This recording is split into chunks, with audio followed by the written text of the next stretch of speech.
And I think it is time for us to go ahead and get started.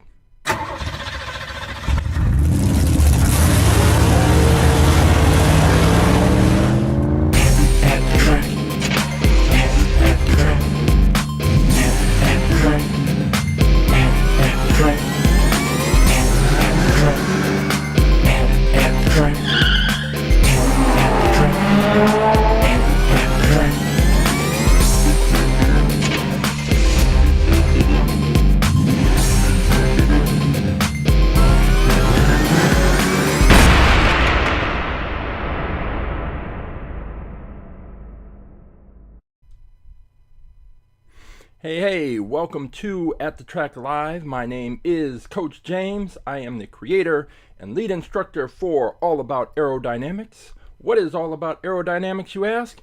Even if you didn't ask, I'm going to tell you. All About Aerodynamics is a science program where I use Hot Wheels cars to teach kindergarten through 6th grade students about physics, about aerodynamics, about drag, about lift, about kinetic energy, about potential energy, about Isaac Newton and his 3 laws of motion, and a whole range of other physics-related topics. After I have taught them all about aerodynamics and we've gone over all the science lessons, then I bring in about 400 different Hot Wheels cars, and each student selects a Hot Wheels car they think would be fastest in a series of races based on everything they've learned about aerodynamics and physics and all of that. And then once they've picked their cars, they examine their cars, they collect data and information about their cars, and then they enter all that information into a spreadsheet, and then they set up a 20-foot drag strip, and we have a tournament, and we race the cars, and we observe how their cars perform. Did their car perform up to or below their expectations? And if they had the opportunity, would they select that car again? Sometimes the answer is yes, sometimes the answer is no. But they go through and they learn about the scientific method, and that's ultimately what I want to happen. I want them to begin to have some scientific thinking and realize that they can approach a range of problems using the scientific method. They learn a lot, we have fun, we race Hot Wheels cars. So that is what All About Aerodynamics is. And you can find out more information about that at our website, aaerodynamics.com, or at the link in the bio from our Instagram account, which is also aaerodynamics. I can pop that up right here. That's it. But that is not what At the Track Live is. At the Track Live is something that I came up with because before I can take all of those cars into the school for the students to use, I have to make sure that I have cataloged the cars, that I know which cars I'm bringing into the school so that I can make sure that I'm taking that same number of cars back home. And it just makes it much easier to keep track of the cars and all of that. So what I have to do is I have to take a picture of the car. I have to take a short video of the car because there is an online version of At the Track, of All About Aerodynamics, that requires the students to actually have to pick their cars by viewing the pictures and watching the video. The video gives them a 360-degree view, so then they can make an informed decision when they go to pick their car. And I also have to enter the name of the car, I have to assign it a number, and I have to get the year that the car was manufactured. Just all things to help me keep track of the cars.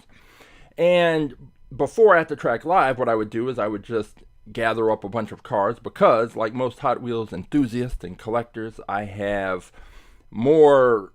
Every time I go to a store, I go by the Hot Wheels aisle, see if there's anything that catches my eye that I would like or that I think that the students would enjoy, and I pick it up and I buy it. That's the thing about Hot Wheels, is they trick you because they only cost about $1 now, about $1.18, $1.25, and so the cost is low. So you don't think twice about picking up one or two or three or four. And because I can only bring cars for the students to use that I've already cataloged, I end up with more cars in storage than I have entered into the spreadsheet in the system. So what I would do is I would go to the storage where I have hundreds of cars that haven't been opened, take those cars, pile them up, put something on Netflix, open the car, take the picture, take the video, enter the information. But that was tedious and boring, so I'm trying to think, how can I turn something that I have to do into something that's enjoyable to do? And that is how I came up with AtTheTrack.live. So with AtTheTrack.live, I am still doing all those things, cataloging the cars, taking the pictures of the cars and all of that, but it is more interactive. And how is it more interactive? It's interactive to this degree. Every week, I pick out about 6 cars out of storage, crack those open. We take a look at them live. I'll shoot the picture. We'll talk about the cars. I'll shoot the video, and I'll enter the information into the spreadsheet. After I've done that, then we'll take those 6 cars out to the track and have a little mini tournament. That's ready to go to find out which of those 6 cars is the fastest in that group. Then, once we have that winner from that group, then that car will take on our fastest in fleet car, which is our champion car, the car that was the winner from the previous week. But there's even more. The interactive part comes when you go to AtTheTrack.live. You're going to have 3 options. You're going to have one option for the Twitch stream, one option for the YouTube stream, and then a third option that says choose a car. Now, you don't need those first 2 because you're already here. But that third option that says choose a car, if you select that, it will take you to this page. And on this page, you will find all of the cars that are currently in the All About Aerodynamics AtTheTrack.live fleet. And you can scroll through and you can see all of the cars that we currently have listed and available for you to select. And you notice that each car has a window, a number at the bottom of the window. And if you think that, let's say you think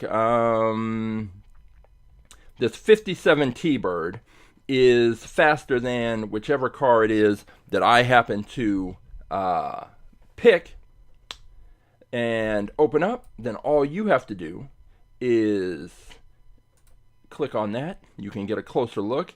And all these cars, the pictures were taken on a mirror, so you can see the bottom, so you can tell if it is a plastic body on a metal base, or a metal base on, or a metal body on a plastic base, or a plastic body on a metal base. Was that the same thing?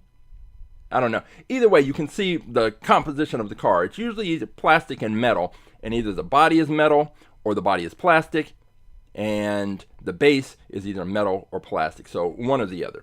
But the thing that is interesting is that, I have cars from when I was a kid. This is one. And the older cars tend to be metal on metal, which makes them heavier. We do not use a gravity track, which is what most of the Hot Wheels races that you see online are using. And so in the case of a gravity track, a heavier car, a metal on metal car, is probably going to perform better than it will on our track. Our track is a flat drag strip, and I developed and created a launcher that shoots the cars out with a lot of force. And the heavier cars, the metal on metal cars, the heavier cars, tend to slow down towards the back end of the track. So it's just a little inside tip. You're free to pick whichever car catches your eye, but if you really want to compete, if you really want to pick a car that can win, then you might want to stay away from the metal on metal cars. That's just my opinion. But it's my opinion after having observed a lot of races. So, all you have to do is find a car that you think would be faster than the cars that I have cracked open. And once you find that car, in the case if this is the car you've selected, find the number. And the number right here is 192. And you take that number, you drop it into the chat, and then I will pull that car. And once I pull that car, then we will take that car to the track, and it will face off against some of the cars that I've cracked open. And if you happen to pick a car that's faster than those cars that I've cracked open, then your car can get a shot at our champion, at our fastest in fleet car. And if your car can beat that car, your car will be the new fastest in fleet champion. You will get promotion across our social media channels, and you will be the champ for as long as you can hold that crown. For as long as your car can hold on to that crown, you will be the champion. Now, who is the current champion? Our current champion, let me get this. There we go. Our current champion is the Solar Reflex. This car. This car is the current fastest in fleet car. This car, about 2 weeks ago, beat out the BMW M3, which to that point was our fastest car. And it has not really had many close races since. It's maybe one or two, but for the most part, this car has been extremely fast, and it has the look and the feel of a car that is going to be the champion for quite a while. But there's always a chance that someone may pick a car that is faster. But I don't know. This car is very fast. The BMW was very, very fast. This car beat that car, and I don't know. But I'm sure that within our fleet, because currently there are 598 cars. Of those 598 cars, well, 597 if we take out the Solar Reflex, but of those 597 other cars, there's got to be one, I presume. The likelihood is that there is one faster than the Solar Reflex, but we haven't found it yet. Maybe we'll find it today. Maybe you'll have a recommendation for a car that is faster.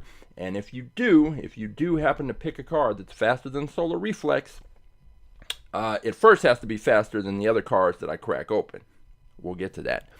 So as I mentioned, we are at car number 598, which means we are only 2 cars away from our 600th car. And that's a big deal, because I remember when I first started cataloging these cars, I started with the first 2 cars that I ever owned, which came as part of the Hot Wheels Stow and Go racetrack. And they were these 2, the front running Fairmont and the Murata Stalker.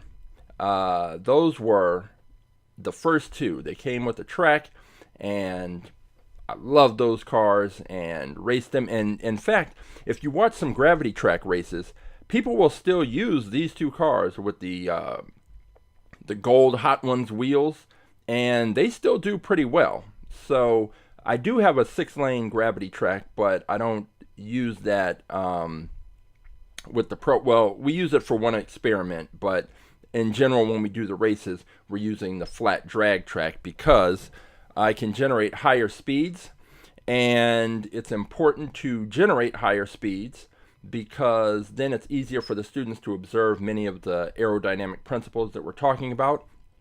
As objects move faster through the air, then the air has more of an impact on the car. That's where drag comes into play.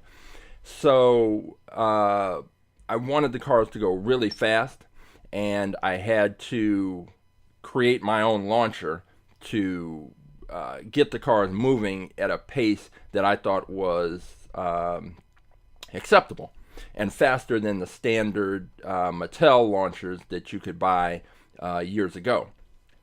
But in the quest to get the cars to go faster, one of the lessons that the students learn in All About Aerodynamics, we talk about scale. And of course, Hot Wheels are 1/64th scale cars, and so as we discuss that, we talk about scale speed.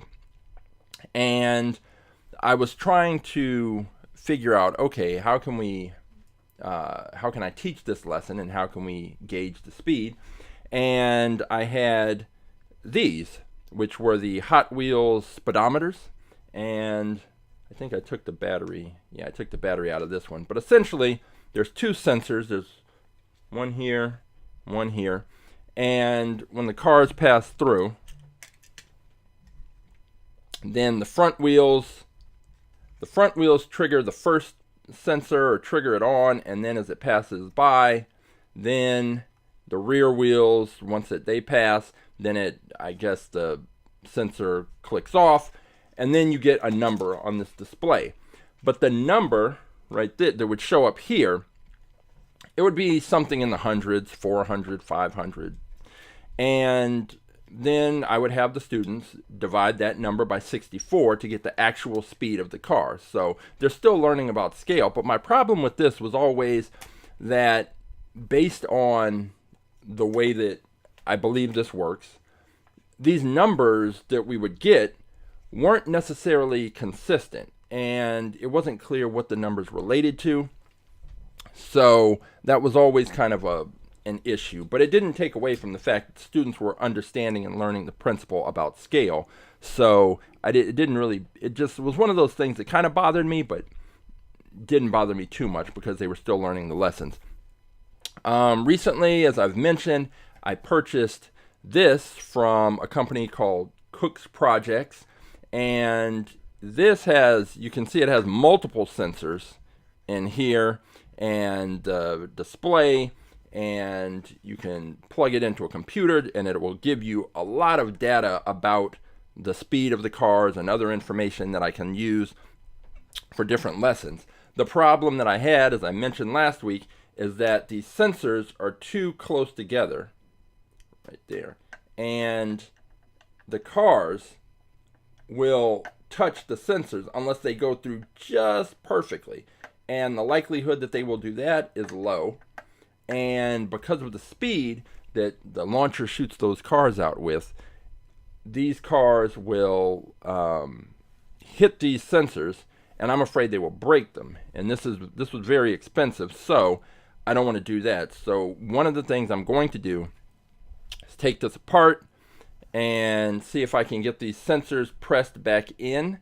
This one I was able to get pushed in, and if I can get them all a little more flush with the body, then that will allow the cars to go through and I can collect the data. But because I haven't done that yet, I had another way to test the speed of the cars, and the way I did that was with a radar gun. And I got this, let me just pull it up. This I showed this last week, but I'm going to show it again because it's kind of relevant. So I just took some maker pipe and some electrical conduit and attached this radar gun. And once I did that, then I was able to set this above the track and run the cars through. And the result was this. You'll see the radar gun up there across the track, and it will give me a total. It will give me the miles per hour. So it's giving me the actual speed of the car, and then you saw that one was 9. Most of the cars are coming in 9, 10s, 8, 9, 10, right in that range, but there are a few that are significantly faster, and we got 14. So with the gravity track, I saw a post from some people who do gravity track races, and they were talking about the scale speed being 200 miles an hour. Well, if we go ahead and we multiply these numbers times 64, the numbers are significantly higher. So just the 8 mile per hour car, multiply that by 64, you're getting 512 miles per hour in Hot Wheels scale speed. So the launcher that and then in this case with the 14, it's 896 scale miles per hour versus 200. So you see how much faster our launcher shoots out the cars versus a standard sort of gravity track. And there's also a video on our YouTube page that I did a while back that compares side by side gravity track cars and a launcher. And the launcher that's in that video isn't even the launcher that we're using now, that's significantly faster. I think it was one of the standard launchers that you could get with the Mattel cars back several years ago. But we are going to be launching those cars. They're going to be moving at a high rate of speed. Are they going to be fast enough? The new cars, are they going to be fast enough to beat our fastest in fleet champion? I don't know. But what we're going to do before we get to the new cars we're going to introduce, we had a request online, or really a statement and a comment from NBSELY. I don't know if that's an acronym or if I should be pronouncing it a different way, but let's just say NBS Eli. I don't know. So NBS, that's what we'll just refer to him as. Last week, we introduced a car. This one, let's get it up here.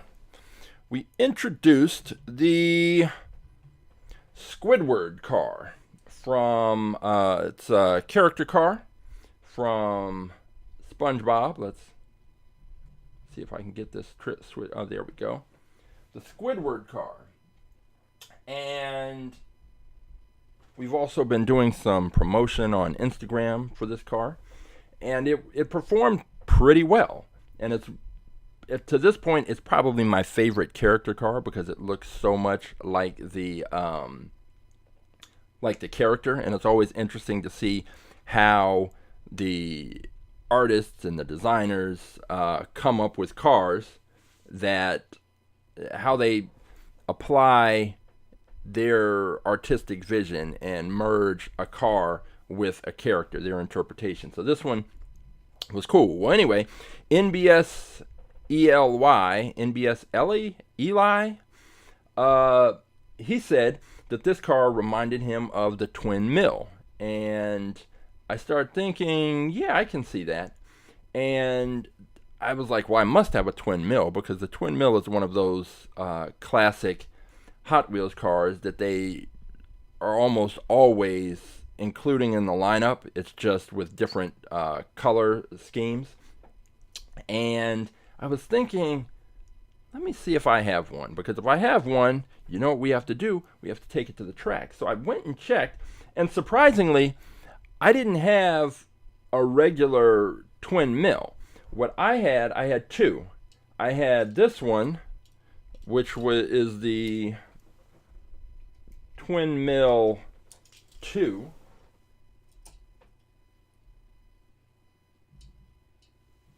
This one, and you can kind of see where it's got that same shape as the Squidward car. I can definitely see that. So I had this car, and then I was looking through the spreadsheet, and it turns out I had another Twin Mill, which was this other one here, the Twin Mill Gen E, which, if you notice, unlike the standard Twin Mills, it doesn't have the two engines sticking up. So I think the Gen E means electric. So this was the electric version of the Twin Mill. So I have these two, but I don't have just like the regular standard Twin Mill, which now I'm aware of. I might have it in one of the storage bins, but as far as I know, as far as what's in the fleet now, I don't have one. So I decided that NBS ELY, NBS Eli. We might as well take these to the track and see if either of these twin mills can beat out the Squidward car.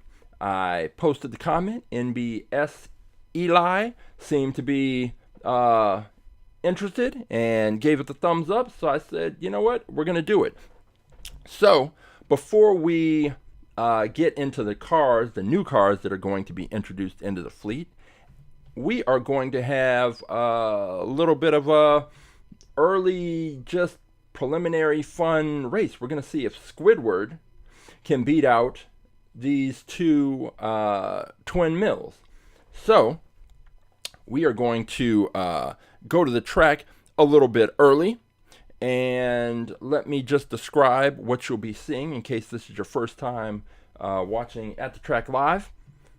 You will see, when we go to the track, you will see a 3-camera view, and the camera view on the far left side is our start line camera. And our start line camera, I'll give a countdown, 3, 2, 1, race. The cars will come out of the launcher at the top of the screen, and they will come flying towards the bottom of the screen. Once they pass out of the bottom of the screen on the far left, you can pick them up at the top of the screen in the middle. That is the center section of our track. The cars will come flying down from the top to the bottom. Once they pass out of the bottom of the center screen, you will be able to pick them up at the top of the screen on the right. And that is our finish line camera. The cars will come flying down, cross the finish line, and the winning car will be indicated with a solid red light. The losing car will be indicated by a flashing red light. So solid red light indicates the winner, flashing red light indicates the losing car. One other thing is you can see the, this is just a still picture from an earlier video, but you can see that the tripod, one of the tripods on the finish line cam, you can see it there. And from the camera view, it may look like it is crossing over into the lanes for the car, but it is not. I have checked and double checked, and the lanes are clear, and we will be good to go in that regard. The cars will be able to travel down the track without being impeded. The way the races work,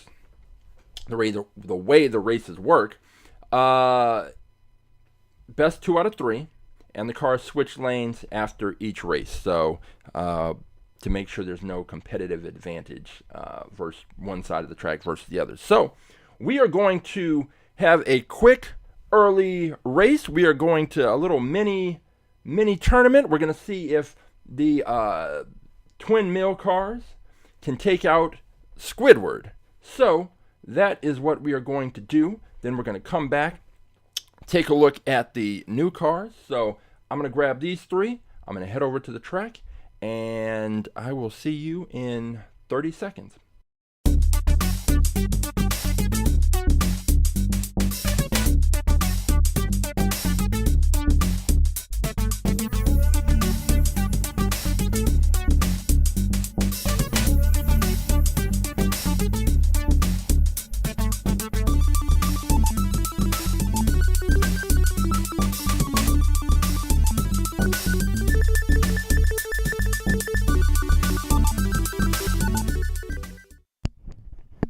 Okay, so we're here at the track, and I'm just clearing off some of the cars that I was using earlier to test. Just to test, I run test races at the beginning just to make sure that the track is, everything's good with the track, checking the sound levels. Sound levels are good, so we are ready to see if NBS Ellie, if either of the twin mills can beat the Squidward car. So what we are going to do, set these cars up here. First we'll go with the older car. We'll go with the twin mill 2, and we'll get these set up in our launcher for the first races of the day. The twin mill 2 is going to be in lane number 1. Squidward is going to be in lane number 2. So, all right, we've got these cars lined up. We've got the Twin Mill 2 in lane 1. We've got Squidward in lane 2. This is the first race to see which of these cars is going to win this little quick mini tournament. Here we go.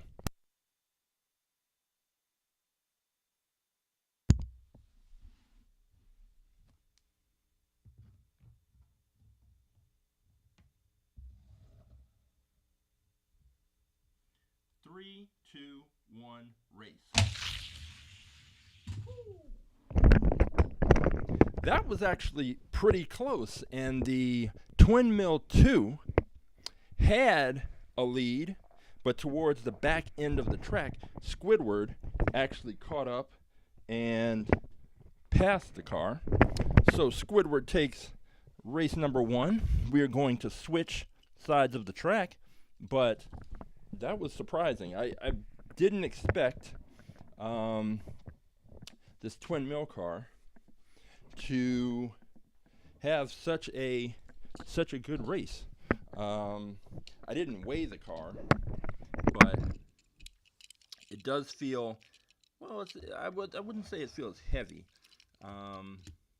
but again, I don't know why I wasn't expecting much from it, but it's clearly able to compete. So now we're going to switch lanes, and the Twin Mill 2 will be in lane number 2, and Squidward will be in lane number 1. Ready to go. Here is race number 2. If Squidward takes it, then Squidward moves on against the Twin Mill Gen E. So let's see what happens.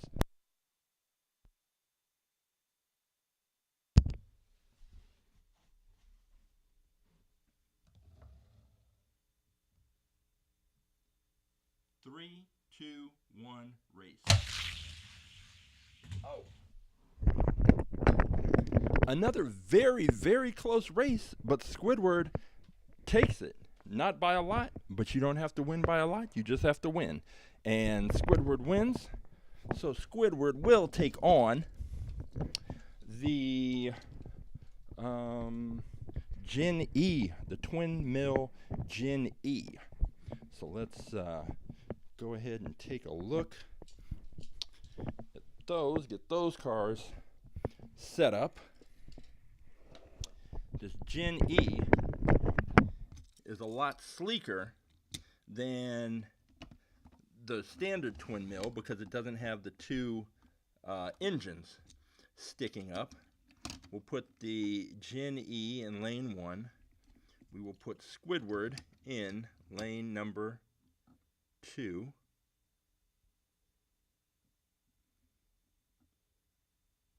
Okay. These cars are lined up, so we've got the Twin Mill Generation E in lane 1 and Squidward in lane 2. Let's see what happens.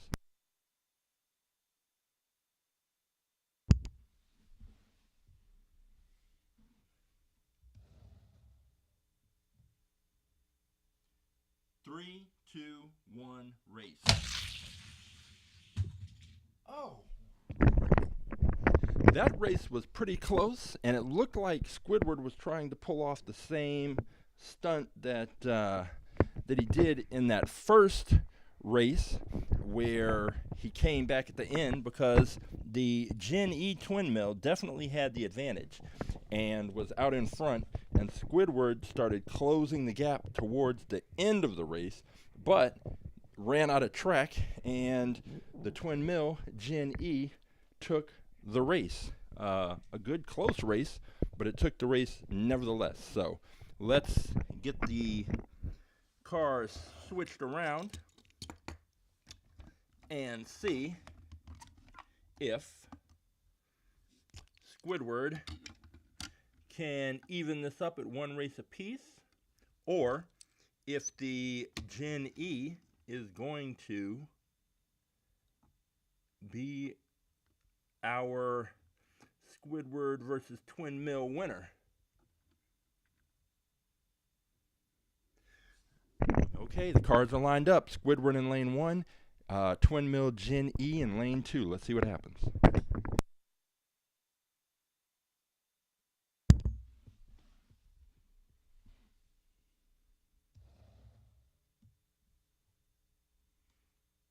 3, 2, 1, race. Okay, Squidward comes back, and Squidward takes the race. So now we will see if, well, we'll go to a third and final race. Those cars hit with a lot of force. And we will find out which of these cars is going to take this little mini tournament. Good races. I think we've also found some additional cars, some additional fast cars that could be picked.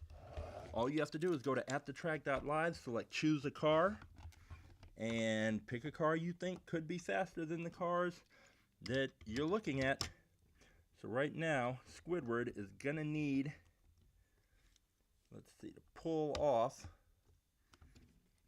the win. Same with the twin mill, because it's best 2 out of 3. So whichever car takes this race is going to be the little mini tournament winner.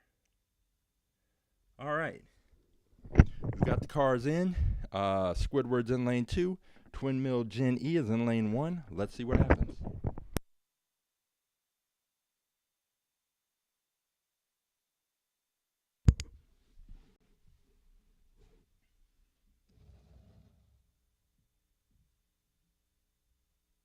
Three, 2, 1, race.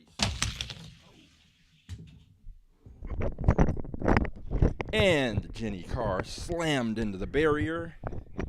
So we will redo that race, because as you saw with the rules, if a car crashes twice, it is disqualified, but it has to crash twice consecutively. So if this Jenny car crashes again, it will be disqualified. But there was probably it just got a bad launch. I'm sure, I mean, we've already seen it can definitely stay on the track, so hopefully it will stay on the track, and that won't be an issue. Go down here and grab Squidward, head back up the other direction, and let's go ahead and get Squidward lined up again, lane 2. This is the third race, the third and final race. Whichever car takes this will be the winner of our little mini tournament. So here we go. Squidward lane 2, twin mill Gen E lane 1. Let's see what happens.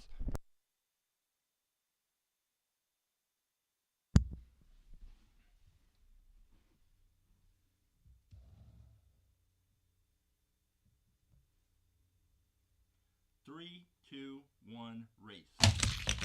Wow. So the twin mill Gen E crashed twice, and because it crashed twice, it is technically it's disqualified. However, I'm curious to see if it can actually defeat Squidward. It did it once, and we know that it's not that it made it. It actually beat Squidward out of lane 1, so we know that it doesn't have a problem, but for some reason it's crashed twice.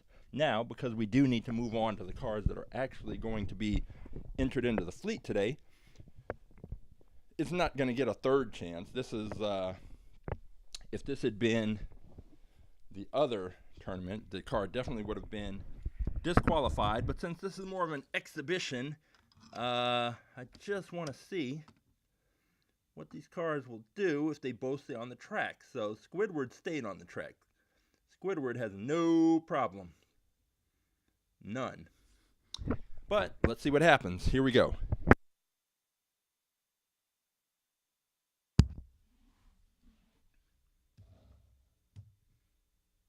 Three, 2, 1, race. Wow. So they both crashed. This is interesting. 3 in a row. And since they're right here, since I don't have to go far to reset, I'm going to just grab them, stick them in here. One more crash, and we're done. We are done. All right, here we go. Last chance for these two cars. Here we go.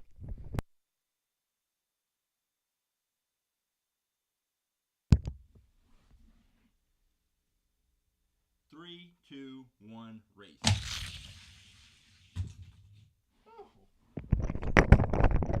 Nice, and that was pretty much what we saw with their first race, is that the twin mill Gen E got out to a big lead, and then Squidward was closing the gap at the end, but didn't have enough room to complete the story and finish the job. So Squidward is defeated. The twin mill Gen E takes the little mini tournament. I'm going to pick these cars up, head back to the garage, and we're going to take a look at the new cars that are going to be entered into the fleet. So I'll be right back.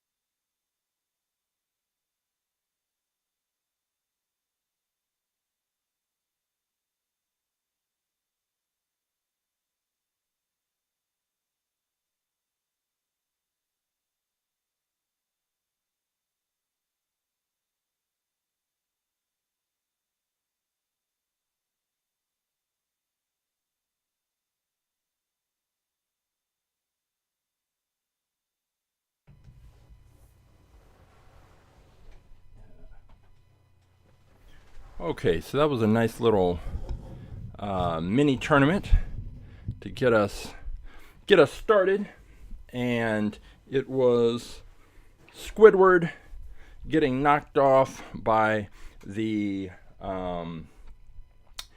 Gen E twin mill, and I know now that I'm going to have to go out and look for a new twin mill.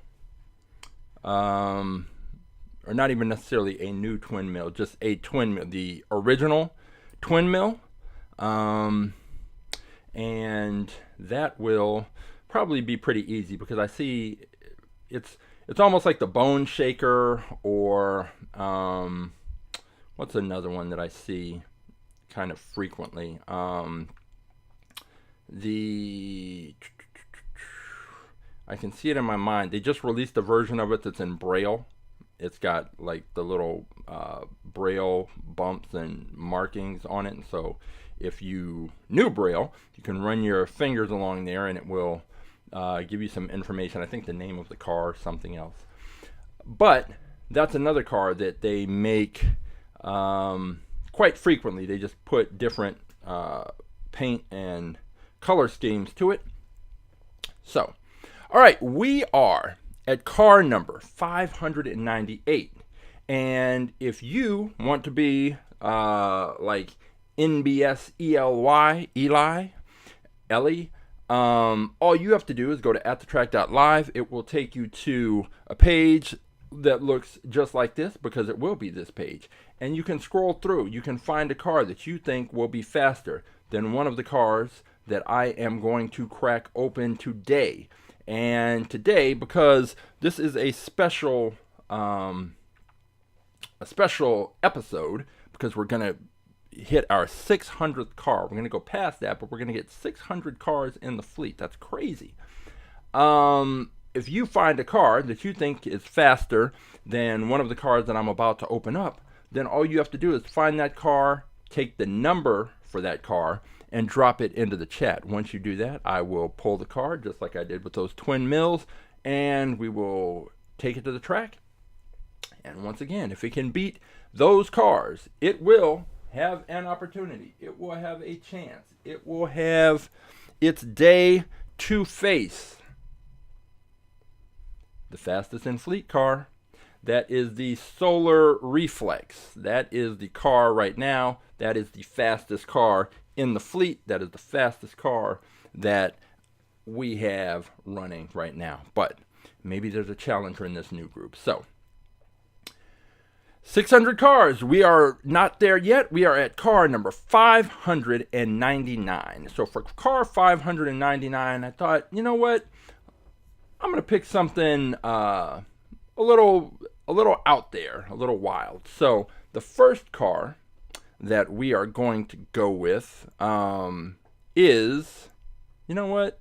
I'll say, let's see, real. Hey, I'm trying to check because usually I try to like have a good balance between fantasy cars and traditional cars. So I think we'll start off with one that I need to check just to double check to make sure that I don't like to have duplicate cars, which is why the spreadsheet is important, because I can check and know I do not. One of the favorite cars that the students love to pick are Lamborghinis. And so I have a bunch of those in the fleet, but I want to make sure that I'm not duplicating cars. So today, first car to be introduced, car number 599, is this one. It is the Lamborghini Reventon. Reventon? Reventon. There's a little accent mark over the O. Reventon.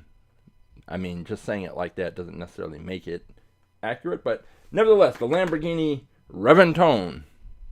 Reventon. I don't know where to put the emphasis. Nevertheless, this is the 599th car that's going to be entered into the fleet. So let me crack this open, and then we can take a look at it. So here we go.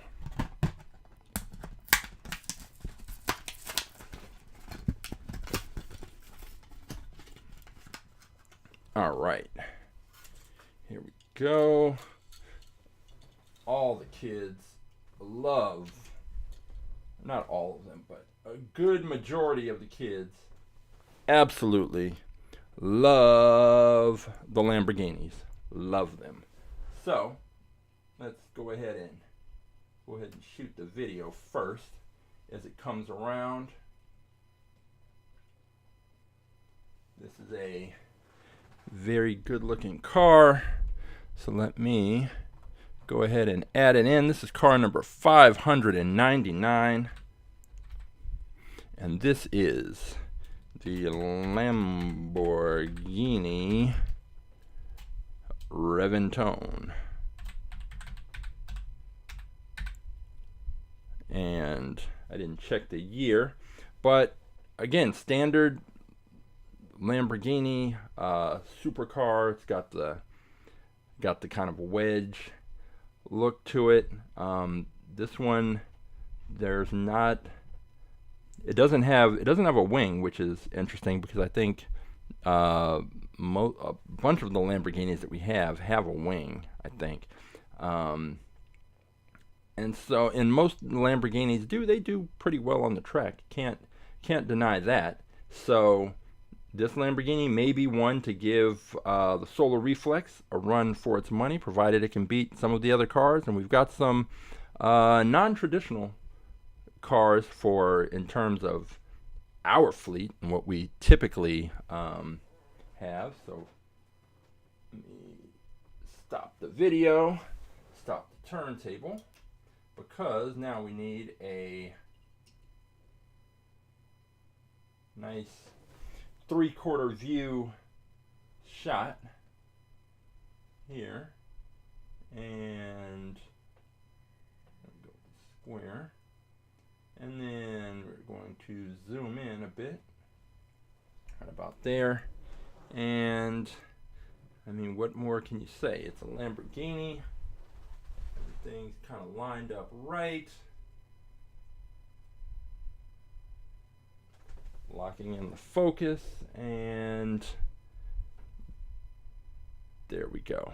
All right, so we've got car number 599. That is the Lamborghini Reventon. Now, we had a special car for our 500th car, and it was, let me scroll on through. Our 500th car was interesting. Now, it was a Matchbox car, and for the most part, all of the cars are Hot Wheels, but there are a few Matchbox cars sprinkled in, and they're usually Matchbox cars that I had when I was a kid.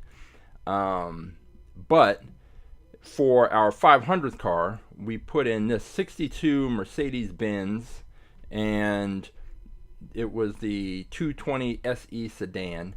And this car is special because it was driven by, I forget how to pronounce her name. It's there on the car. Ewe Request. Rosequist.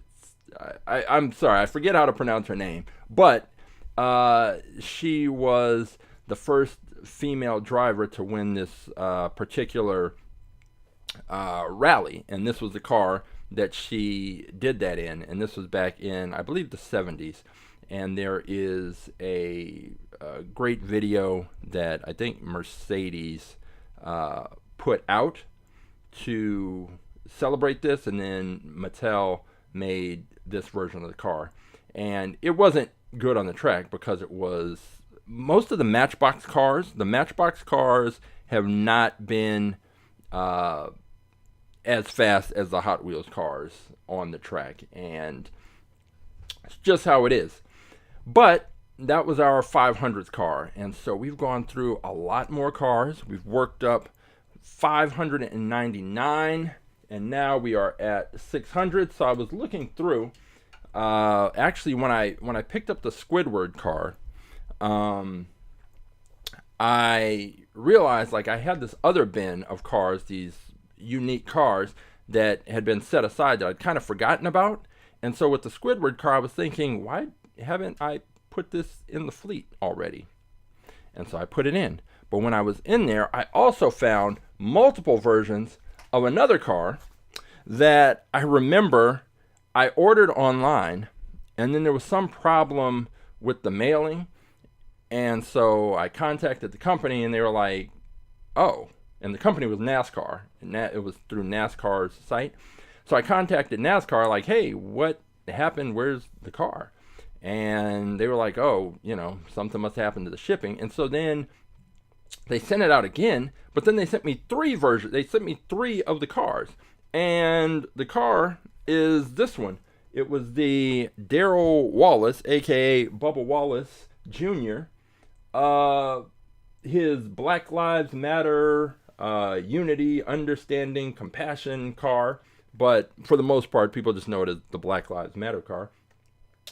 And they sent me 3 of these, and I was looking through the storage, and I was thinking, like, well, sometimes cars that are not made by Mattel and not Hot Wheels, I don't like to use them because they're either all plastic or they're all metal. They're really heavy or they're really light, and it just doesn't.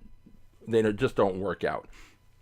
But I took one of these and weighed it, and the weight is right in line with all the other cars. It's 1/64 scale, solid construction. So I'm like, you know what?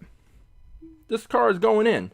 And so this is a replica of the actual car that Bubba Wallace raced in 2020 at Martinsville.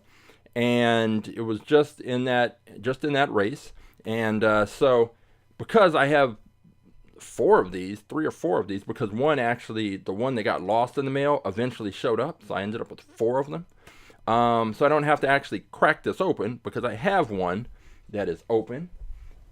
And we can take a look at it right about now. So here we go. This is the Bubba Wallace Jr. And it's interesting with this car because I know that people are going to have their, differing opinions, but it's funny because the whole message and that was brought up is that if you look, I'm going to stop this right here. I'm going to take a closer look. The Focus, this became known as the Black Lives Matter car because that's what it says right there. It's got the hashtag on the side. But it's also got right here on the hood 2 hands, shaking hands, black, white, and compassion, love, and understanding. Right there on the hood. That's the first thing. Compassion, love, and understanding. Flip it to the back. And also on the back, we have, again, compassion, love, and understanding, along with the logos.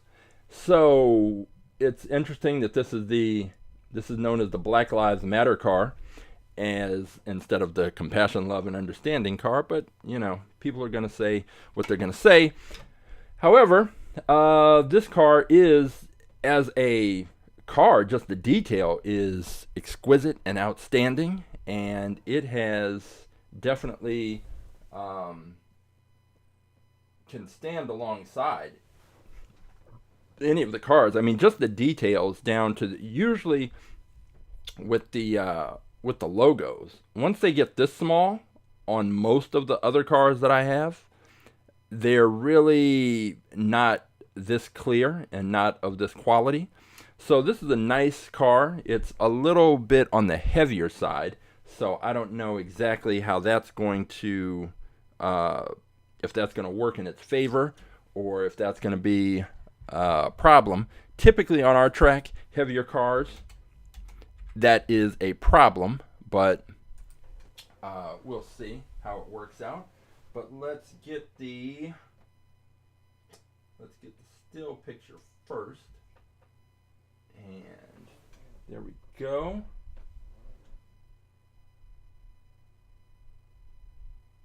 And let's get the still picture right there. Okay, got that. And now let's get some video going.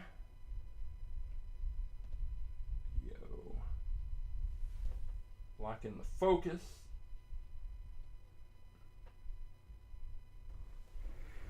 And here we go. So this is car number 600. And let's see. We have, this is a 2020 Camaro ZL1. So 20 Camaro ZL1. All right. And again, now what's important for the racing aspect of this car is that cars with a flat back end tend to do better because there's more surface area to press up against the launching block, and that helps them get a better push out of the starting blocks. So that is definitely a plus and something to look for when you're selecting a car, is that a flat back end versus a pointed back end or a curved back end tends to be better on the track. So here we go, car number 600, and there we go. So now let me check the year on this car. And is there a year listed? 2020. Just is there one listed? Guess we'll just go with 2020 because it's not the same as a standard Hot Wheels car in terms of the information that's on the bottom of the car. But again, this is a plastic base on with a metal body. So that is what we're looking at there. And we have two cars. We have the Lamborghini Reventon, and we have the 20 Camaro ZL1, the Bubba Wallace Black Lives Matter Love, Compassion, and Understanding car. So let's see, what we'll probably, looking at the time, we'll probably introduce two more cars. So why not go, we've had two actual cars, time to go the fantasy route. And last night I was at a store and happened to pick up this, the this Star Wars, this Millennium Falcon car that it says great for the track, which, as we've seen in the past, that's just some marketing and doesn't necessarily mean anything. But the fact that it said great for the track told me that this car was going to be narrow enough that it would fit on the track, because some cars are a little wider. This one, this truck, this drag truck, I like the car, but the way the back end flares out, it doesn't fit into the launcher, and therefore we can't race it. So this one was cool, and there's a TIE Fighter, an X-Wing, and then Boba Fett ship, but I have the X-Wing, so if the X-Wing is one of the cars that you want to pick, go to AtTheTrack.live, select choose a car, and scroll through, and you'll find the X-Wing. Unfortunately, the search function doesn't work well on our webpage. Squarespace really needs to fix that, but it doesn't work. So you're going to have to scroll through. But when you scroll through, if the X-Wing is the car that you want, you'll find it, and it's there. But this is the Millennium Falcon, and they turned it into a car, and they squished it down. So let's go ahead and take a look at this and see what we've got. The Millennium Falcon.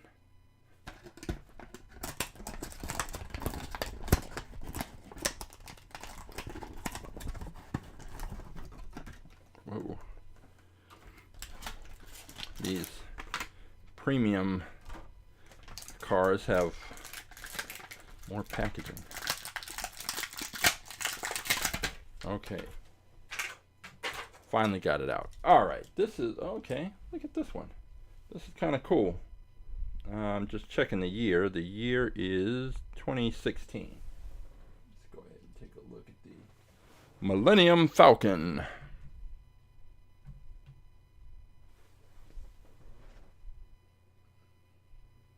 Okay. So lock in that focus. And as it comes around,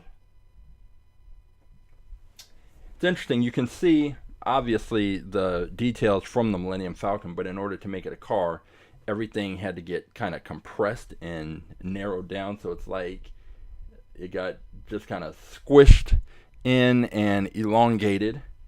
But this is car number 601. This is the two N's, IUM Falcon, Millennium Falcon, and I said 2016. Nice. So we've got this car, and it may be pretty fast, because it's got, similar to the Solar Reflex, it's very sleek. We've got, well, actually that Lamborghini is too. This is an interesting design, and just based on the appearance, I think this should be pretty fast. We should probably have some good races. I don't know how the Camaro is going to do, because it's not a Hot Wheels car, and I don't know how the wheels and the axles and all that are set up, so I don't know if it's going to be fast or slow. But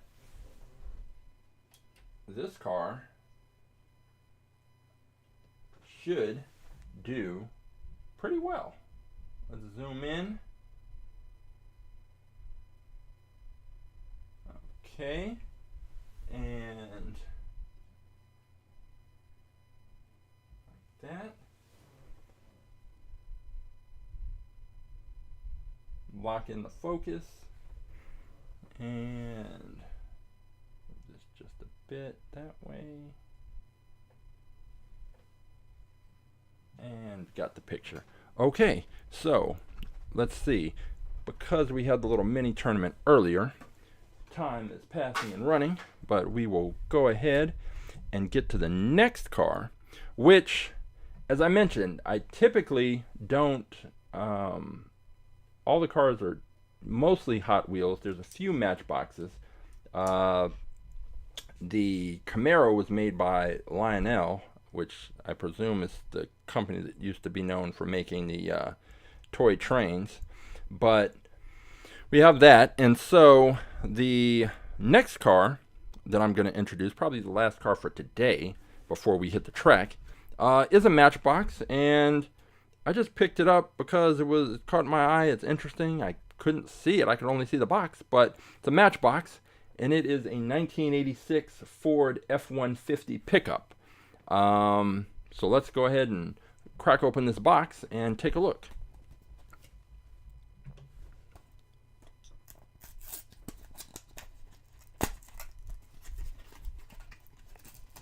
It's also in the box, and then it's also in has a little paper wrap, I guess, to protect it. All right, this is a good looking truck. Matchbox, the trucks, the cars and the trucks, they don't disappoint in the looks department.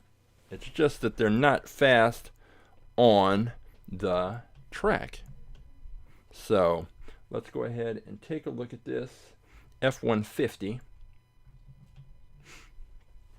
And take that down. So here we go. And yeah, it's a good looking truck. Nothing, even if it is slow, I'm glad I picked this up because I really just like the look of it. So, and that's the thing. Buy the Hot Wheels cars that you like. Doesn't matter if anybody else likes them. If you like them, buy them.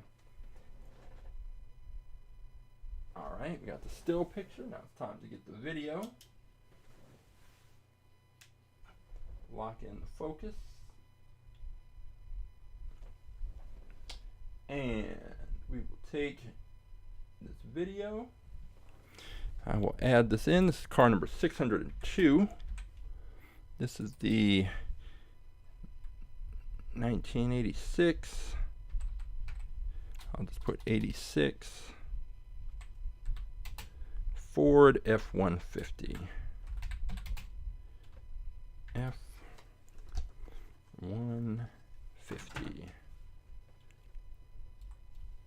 150. And I didn't check the year on this one yet, but that will be coming soon. I'll go ahead and do that, and we will figure out, let's see, which of these cars is going to be fast enough to challenge, to possibly beat the current champion, the Solar Reflex. Now, that Millennium Falcon, I have no idea. It could be fast. Lamborghinis typically do well. This Ford, I'm not expecting all that much from. And then the Camaro, I don't know. I don't know if it's going to, I don't know how it's going to perform because it's not a Hot Wheels car, nor is it a Matchbox car. So I don't know. It's going to be the first car from the Lionel line that is going to be entered in. So let me just check the year on this Ford. This is 2021 that was manufactured. And oh wait, I put that in the wrong, didn't mean to put that there. I meant to put that right over here, 2021. All right, so there we go. We have our cars that are going to race today. We had our little mini tournament, and we already found out that the twin mill Gen E was the fastest in the little mini tournament, but that was just a little side tournament, a little exhibition, a little bit of fun, based on a recommendation from NBS Ellie or Eli, not sure which one, but that's who recommended it. We had the race. But now we have our 4 cars that are going to have the little mini tournament, the official mini tournament, and then the winner of this mini tournament is going to take on the Solar Reflex to see if any of these cars can become the fastest in fleet. Just going to check the weight on this F-150. It is 33.5 grams, and I'm checking the weight on the Camaro. It is 38.2 grams, which makes it definitely one of the heavier cars. The Millennium Falcon, let's see what that weighs. 34.7 grams. The Lamborghini is 36.1 grams. So the Lamborghini is actually a little heavier than I would have expected. And then, of course, our champion, the Solar Reflex, is coming in at 35.6. So all the cars are within a certain range. Now, the Camaro is a little bit heavier, but it shouldn't prevent it from doing whatever it's going to do. I have no idea. So we're about to go to the track. Before the first little mini tournament, I went over the rules. I went over the track views. So just again, quickly, this is the view you're going to see. The cars are going to start on the left. They're going to proceed to the bottom of the screen. Then you can pick them up in the middle. They're going to flow through the middle screen towards the bottom, and then from the top of the far screen on the right across the finish line. One more time, solid red light means that's the winner. Flashing red light means that car just lost. So I'm going to gather up these cars, and we are going to head back over to the track and see if any of these cars can dethrone the Solar Reflex. So I will see you over there in 30 seconds.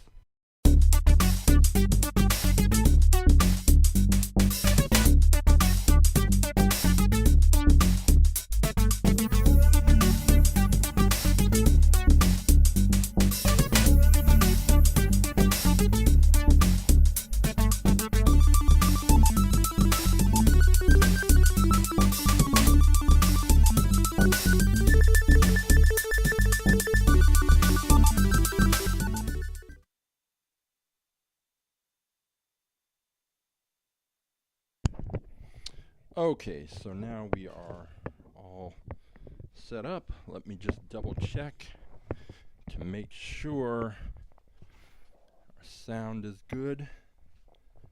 1, 2, yep, sound is good. So now we are ready for this little mini tournament to see if any of these cars is fast enough to beat the Solar Reflex, which has been pretty dominant. So let's go ahead and let's start off with, we'll go with the two bigger cars. So let's go with that Ford F-150 versus the Camaro.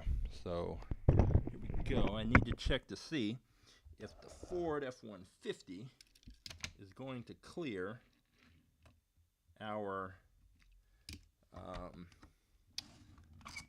so I have a taller cover that I bring out for certain cars if they are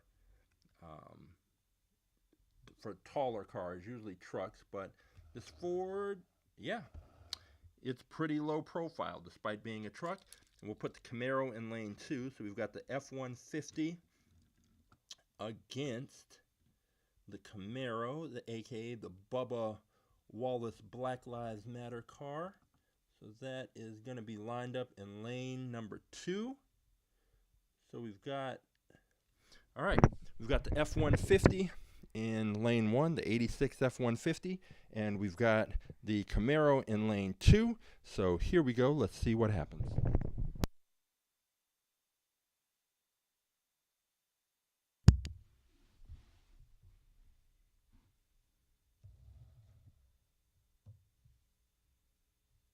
Three, two, one, race. Whoa!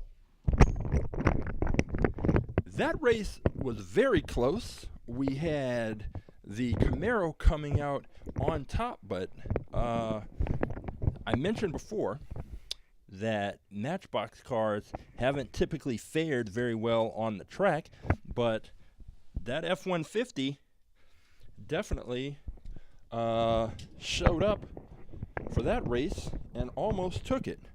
So we have one race to none for the Camaro. It's best 2 out of 3. So we're going to switch lanes and see if the F-150 can even things up here. So F-150 is going to be lined up in lane number 2. presuming I can get it to stay in place. F-150's in lane number 2. And the Camaro will be in lane number 1. Again, I just got to get them to stay put, because if the cars are not pressed up against the launching block moves so fast it will punch the cars out instead of pushing the cars out. And that just is more likely to result in a crash. So I try to get them pressed up against the launching block and ready to go. So, okay, here we go. The Camaro lane 1 is up 1 race to none. The Ford F-150 in lane 2. Let's see what happens.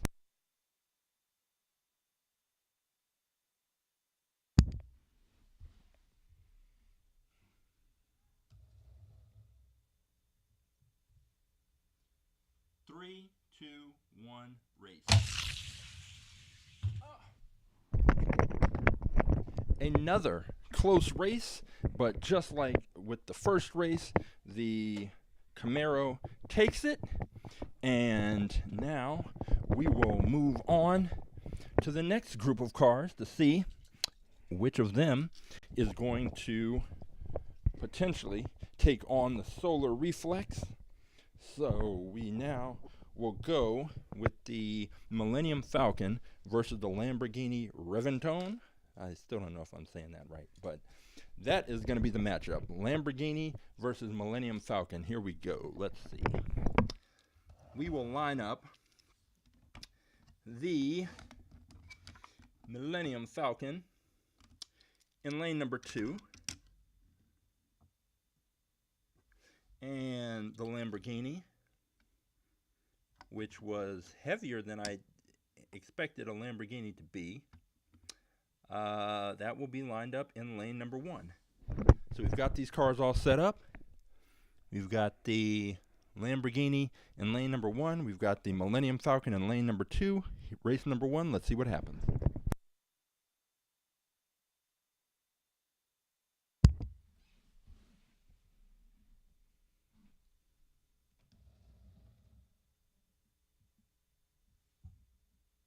Three, two, one, race.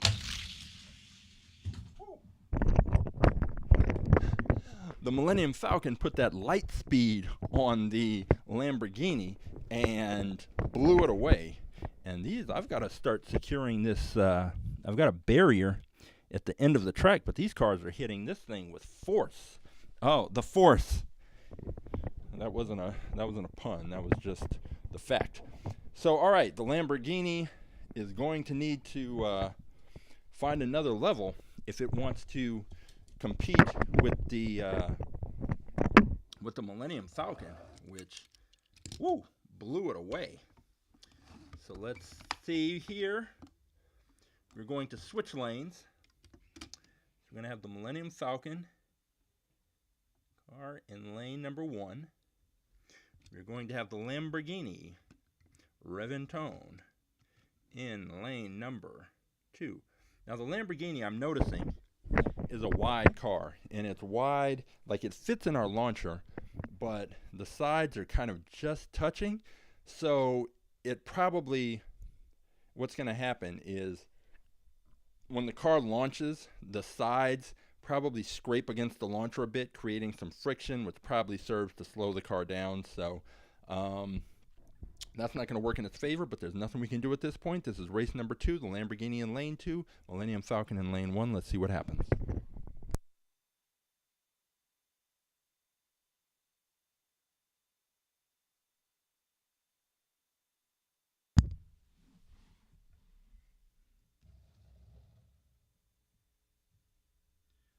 Three, two, one, race. Okay, the Millennium Falcon destroyed the Lamborghini, and part of that, again, I think, in kind of observing the start, is that what I was just saying, that the Lamborghini is so wide that it scrapes a little bit against the inside of the launcher on its way out, and that friction just knocks off the speed and doesn't allow it to get up to speed at the same pace as the car it's facing. That said, the Millennium Falcon was particularly quick, so I don't know that any of that would have made a difference anyway. But now we are going to see what's going to happen. We are going to take the Camaro versus the Millennium Falcon. So we've got the NASCAR, the official Lionel branded NASCAR, the Bubba Wallace Black Lives Matter Camaro from 2020, and we're going to see if the Lionel car is going to come in here and beat down the Mattel Hot Wheels cars. That would be a little stunning and shocking. The only other cars I haven't tried, I've never tried any Johnny Lightning cars, which are the other brands that I see in the stores typically, and some of the green light ones. But anything with rubber wheels is no good on this track. Too much friction, slows the cars down. No good, can't use them. But here we go. So we've got the Camaro in lane 1. We've got the Millennium Falcon in lane 2. Let's see what happens.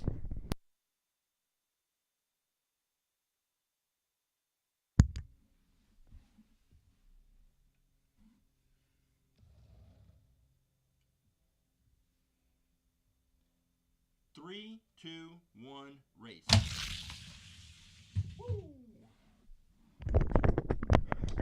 And that was not close. I'm starting to think that either the Camaro got a bad start, or the Millennium Falcon is extremely fast. And I've said this before, that it's hard to tell whether or not a car is truly fast if it's racing a slow car. And the Millennium Falcon is definitely fast, but is it as fast as it seems based on the margin of victory in that last race? I don't know. But we will have a second race, and the Camaro will have an opportunity to show what it can do.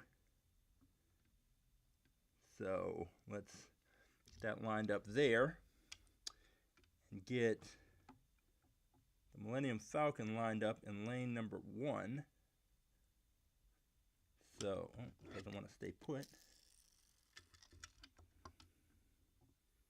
Let's try again. Okay, so the Millennium Falcon lined up in lane 1. We've got the Camaro, the Bubba Wallace Jr.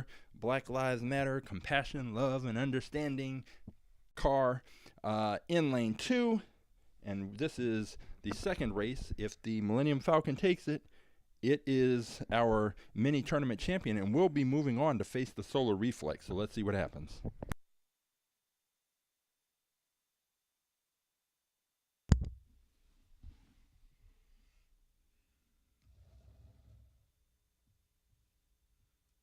Three, two, one, race. Okay, so that race was a little closer. It was closer than the first race. But the crazy part was the Millennium Falcon got out to a kind of weird start. It went up on 2 wheels and was sliding on the center barrier, essentially. And then it righted itself, got back on the track, and still had enough speed to beat out the Camaro. So, the Millennium Falcon has become our mini tournament champion, and now it's going to face the Solar Reflex, which is currently our fastest in fleet car. The Millennium Falcon is definitely fast. How fast is it? We're about to find out. So we will line these cars up. We're going to go with the Millennium Falcon in lane 1. I can get it to stay put. And it's interesting because the Millennium Falcon has a curved back end, which typically, I said a flat back end is really more ideal on this track. But the Millennium Falcon is doing its thing. So, all right, here we go. is for the championship, for the fastest in fleet, for the crown. This is race number 1. We've got the Millennium Falcon in lane 1. We've got the Solar Reflex, the current fastest in fleet champion, in lane 2. Let's see what happens.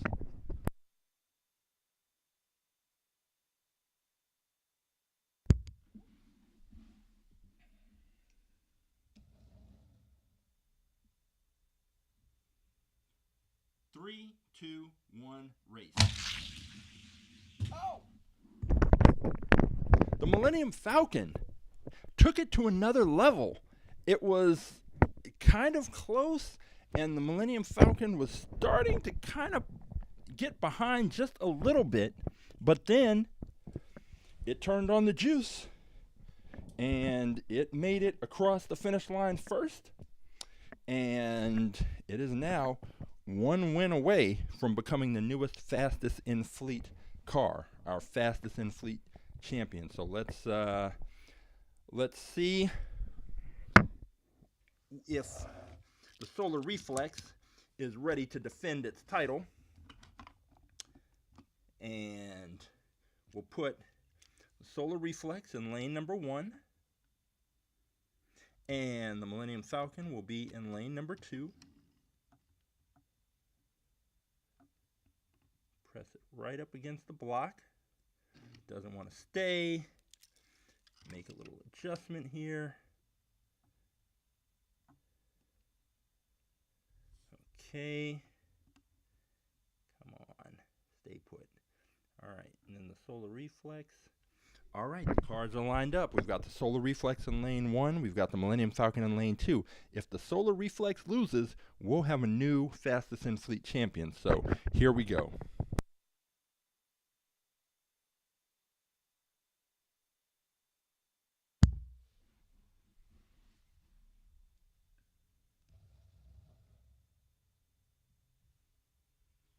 Three, two, one, race. Woo! And it was not close. And we have a new fastest in fleet car from across the galaxy. It is the Millennium Falcon. Streaking across. I mean, that race wasn't even close. That was shockingly one-sided, and it was one-sided in favor of the new fastest in fleet car, the fastest in fleet winner, the Millennium Falcon. Look at that. That was quite impressive. So let me take this car, the Millennium Falcon, let's take it back, and we've got some time left. So I think what I'm going to do is I'm going to head back in the garage, but we're going to crack open 2 more cars, see if we can get this Millennium Falcon an actual challenge. So let me hang on for a second. I'm going to go back into the garage. We're going to pull out 2 more cars.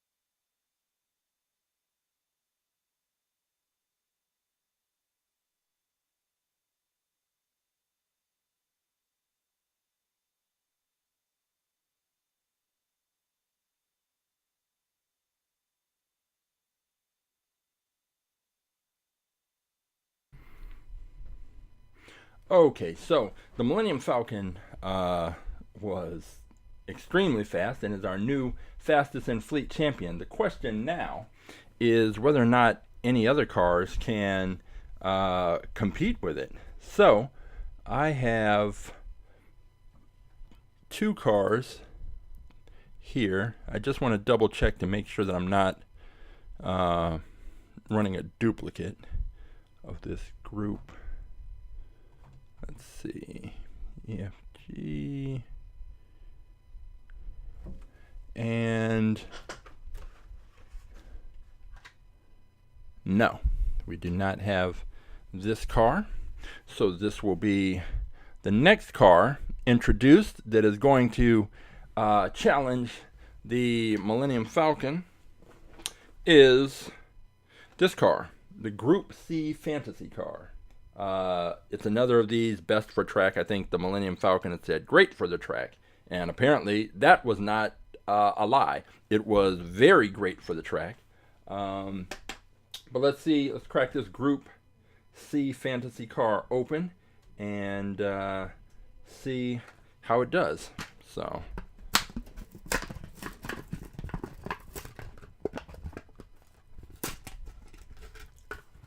all right, get it up here and take a look.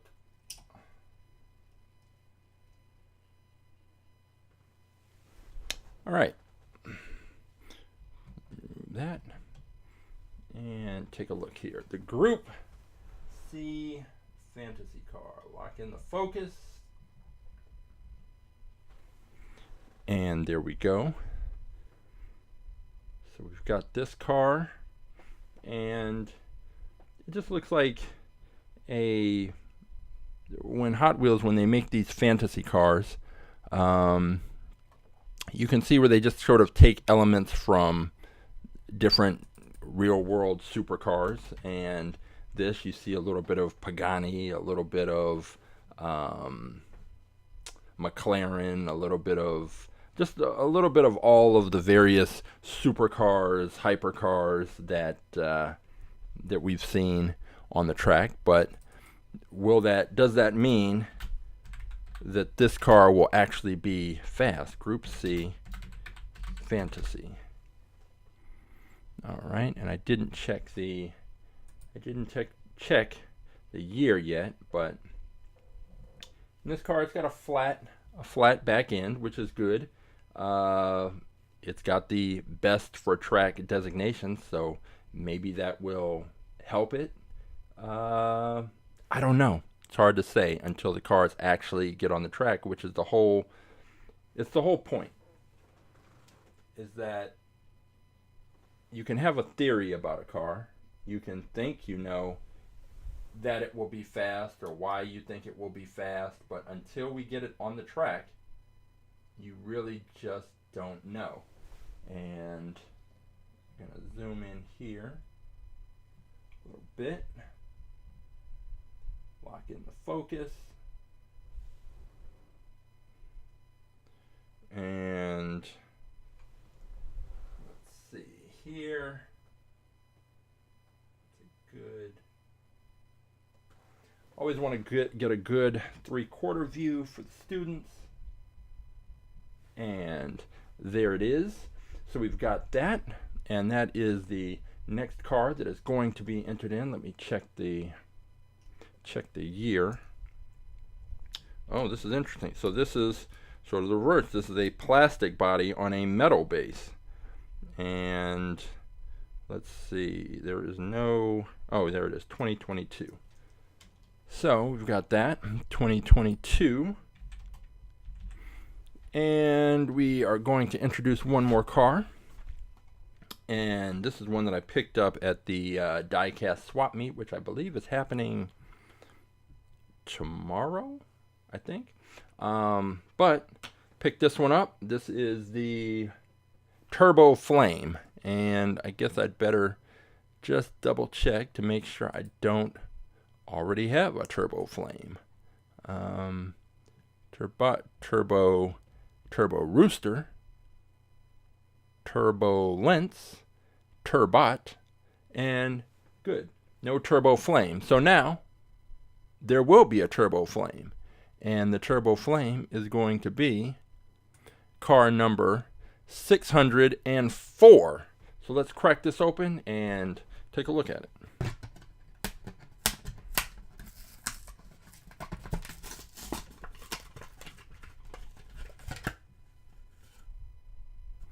Okay, so let's go ahead and take a look at the Turbo Flame. This is a bigger car. It's pretty big. I'm wondering if the height of the back end is going to, because there's an acrylic cover that I slide. You've seen that I slide over the cars because the launcher shoots them out with so much force that sometimes they shoot into the air. And in order to keep them on the track, I have a cover that the cars come up, they brush against that, and it helps keep them on the track. When I have a taller car, I have a taller cover, and sometimes I have to bring that out, but I'm not sure if that's what's going to be necessary with this car or not, but here it is. This is the Turbo Flame, and I kind of want students to be able to see the back end of the car because it's definitely unique, and because it's so important that the car presses up against the launching block, I want to make sure that the students can kind of get a picture of the back end of the car so that they can know, all right, maybe I shouldn't pick this car. All right, let's get the video. Always want them going counterclockwise for consistency. So as this car comes around, let me lock in the focus. And here we go. All right, so this is going to be car number 604. We are going to see if either of these cars is going to be able to take out the Millennium Falcon Turbo Flame. It's funny because this car is from 1999, and so Hot Wheels had a lot of internet because the internet was a new thing. So here's a code, and you can go to hotwheels.com and put in the code, and the future of Hot Wheels collecting is here. Be the first to collect all the virtual collection cars online. Just look for the secret code hidden behind the car on this package to download a 3D screensaver of the car. You can go to hotwheels.com/virtual collection. Requires Microsoft Windows 95 or higher. Wow. So I've checked in the past with a lot of these early 2000s codes and promotions, and they're no longer active. It just takes you back to the standard traditional Hot Wheels site. All right, we've got this coming in, the Turbo Flame. Boom. All right, so we've got the Turbo Flame there. And we now can take the Turbo Flame, take the Group C Fantasy car over to the track and see if either of these two cars is going to be able to defeat the Millennium Falcon, which this Turbo Flame car seems heavy. Let's see how much it weighs. 38.2 grams, which is, I think, just about the same weight as the Camaro. And then the Group C Fantasy car, 36.2. So the cars are in that same range, but the Group C Fantasy is interesting because it's got a metal base and a plastic body. Same thing with this Turbo Flame, metal base and plastic body, but there's some other stuff going on inside here, more plastic and interesting shape. This back end, I don't think that's the way that you want to, because let's take a quick look at this. Let me stop this. The problem is here is that this is the only part of the car that's going to be touching the launching block right there, that point. And if that's it, that's the only point of contact, it's going to make the car more likely to shift from one side to the other and probably crash. But that is what we are going to find out. Let me just check the year. The year is 1990. That looks like a 5. 1995. So I'll just drop that in right here, 1995, and the Group C Fantasy car was 2022.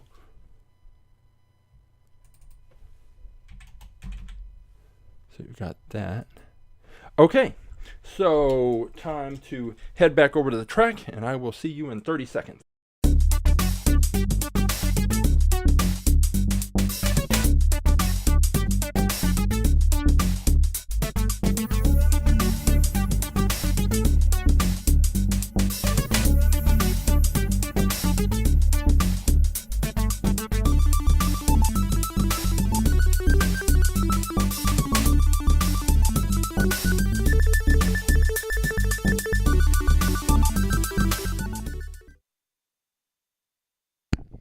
So the Millennium Falcon is still just here, just waiting.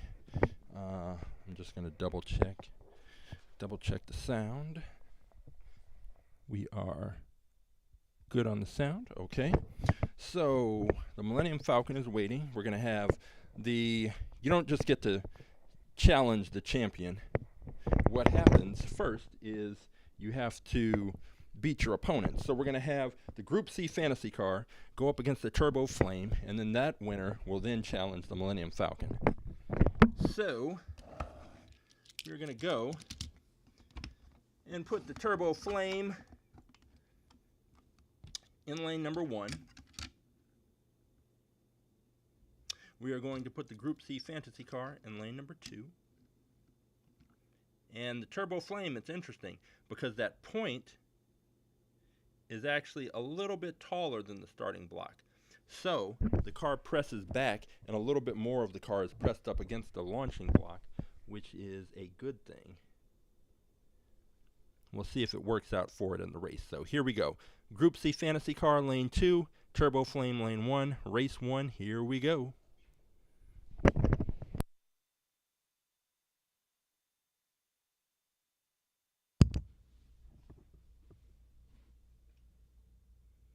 Three, two, one, race. Not close at all. Group C fantasy car takes that, and the Turbo Flame made it down the track just fine, but not fast enough to beat the Group C fantasy car. So we're going to switch lanes, see if the Turbo Flame can step up its game, and if it cannot, then we will have the Millennium Falcon versus the Group C fantasy car. But we're not there yet. Turbo Flame still has the opportunity to get the job done. Can it? That's the question. Can it get the job done? We've got that.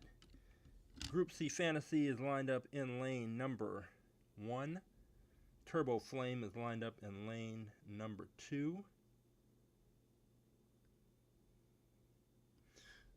Okay, here we go. Race number 2. Group C Fantasy versus Turbo Flame. Here we go.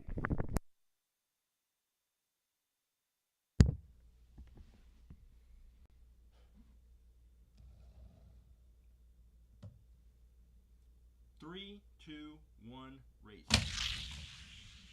Whoa! Whoa! Whoa! Whoa! Hold on. Turbo Flame came back and won the race. Won it convincingly, in fact. Like that was a bit of a surprise, I would say. I wasn't expecting that, so I don't know if the Group C fantasy car, if it got a bad launch or what happened, but that was pretty shocking. Okay, Turbo Flame, you've been seen. Now we're going to go to a third and final race to see which of these cars is going to go up against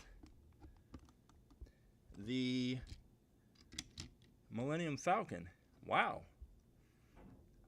Usually cars don't get completely blown out and then come back. Ow. Whew. Gotta be careful with this thing.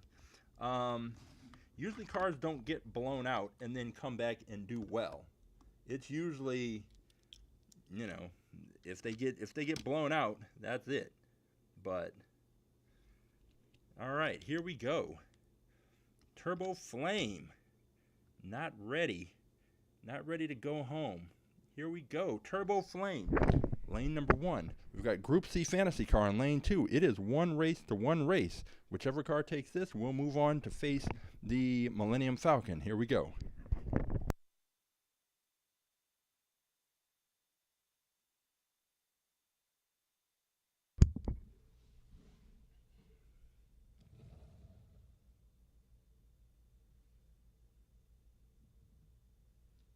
Three, two, one, race.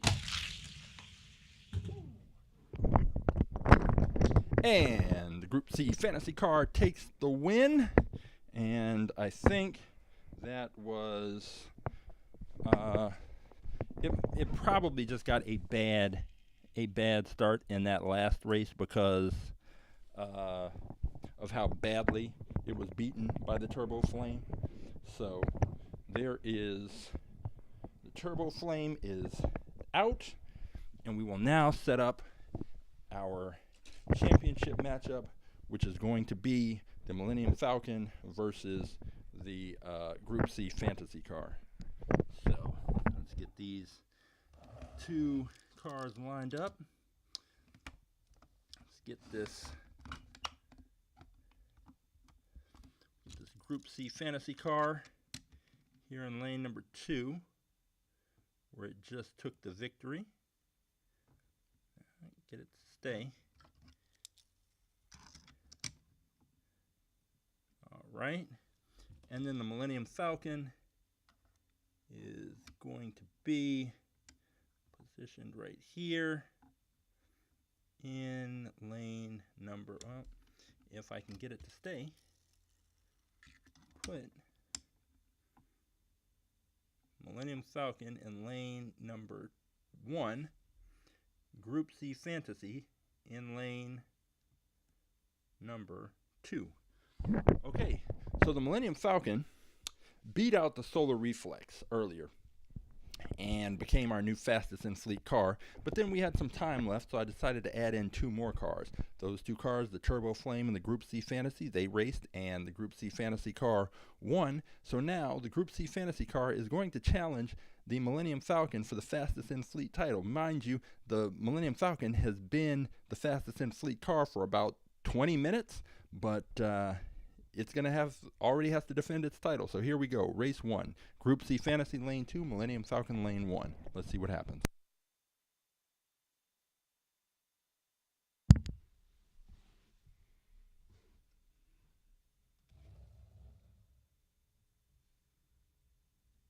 Three, two, one, race. And the Group C Fantasy car crashed, so we will have to restart that race.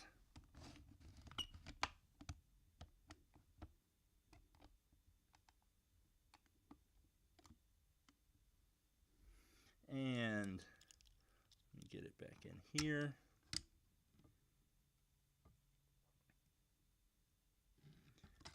Let's get this car lined up. Right there, good. Now let me go get the Millennium Falcon, which flew down, crossed the finish line, no problems whatsoever. Let's get that car, take it back, and see if it can repeat its incredible performance of earlier, where it simply destroyed the former champ, the Solar Reflex. Okay. Millennium Falcon lining up, lane number 1.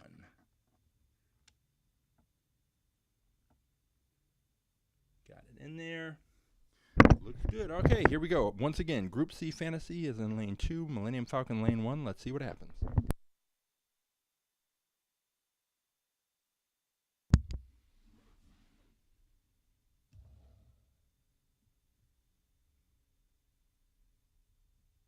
Three, two, one, race.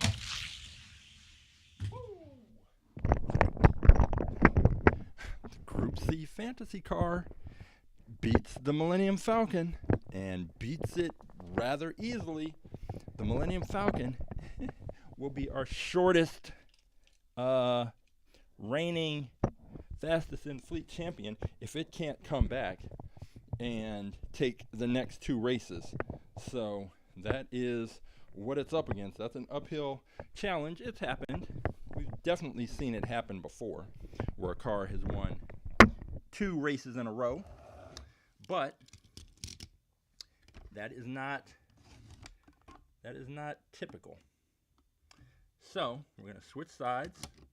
We're going to get the Millennium Falcon in on lane number 2. All ready to go. And the Group C Fantasy car, which is looking to make a statement, in lane number 1.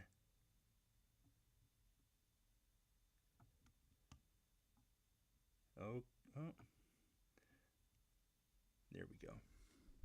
Okay, Millennium Falcon Lane 2, Group C Fantasy number 1. If the Millennium Falcon wants to avoid the embarrassment of only being the fastest in fleet champion for 20 minutes, then it's going to need to win this race.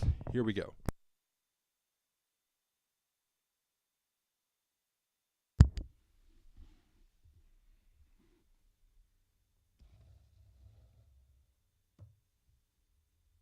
Three, two, one, race. Oh. The Millennium Falcon did what it did in some of the earlier races where it was even and then it pulled ahead just at the end in order to take that race. So now we're going to a third and final race. It is going to be, make sure everything's good with the track. Let me reset the finish line. Good? All right. So now, the Millennium Falcon, can it defend the title that it's had for the last 22 minutes? Or is it going to be dethroned by the Group C Fantasy car? We will find out. We will find out very quickly. And it will be up to the cars to figure out whether or not we're going to have a brand new champion, or if we're going to have a brand new champion. If we're going to keep with our current brand new champion, or if we're going to have a brand new champion. Okay, so cars are lined up. Looking good. Okay. This is it. The third and final race to determine who is the fastest in fleet car. Is it going to be the Millennium Falcon out of lane 1? Is it going to be the Group C Fantasy car in lane 2? Let's see what happens.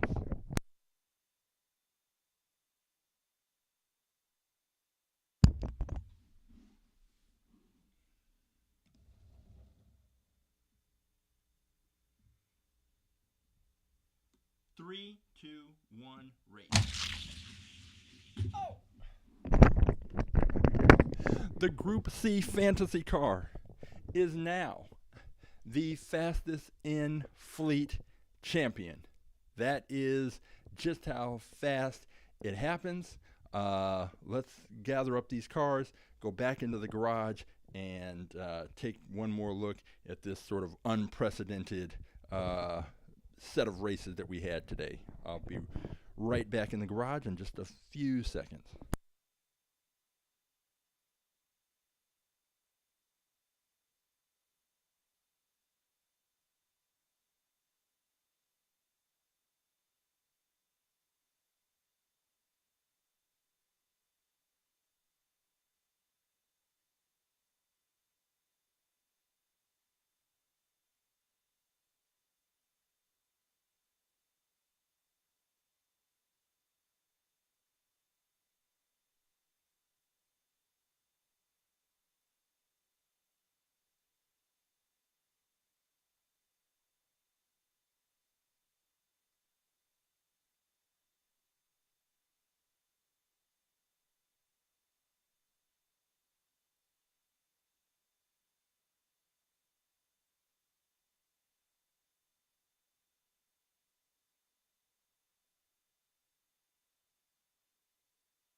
So this is what I tell the students, and this is what I've known to be true.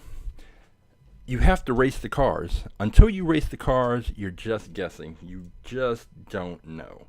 And the Solar Reflex, that was the fastest in-fleet car. That was the car that had beaten the car that was absolutely destroying all the cars that it faced. But then, the Group C Fantasy car, well, we're jumping ahead. So let's start off. We had the Solar Reflex. That's the car that beat the BMW. And it was our fastest in fleet car, and it looked like it was going to have a good long run on top. And then, out of nowhere, from a galaxy far, far away, came the Millennium Falcon car. Let's get this here. The Millennium Falcon showed up, and the Millennium Falcon beat the Solar Reflex. So the Millennium Falcon beat the Solar Reflex and took the title of fastest in fleet car. It was our champion. It was going to go on to represent All About Aerodynamics and At the Track Live from here into the future until it was beaten. Well, because we finished up that race and had a little bit of time left, I decided, why don't we just add in 2 more cars?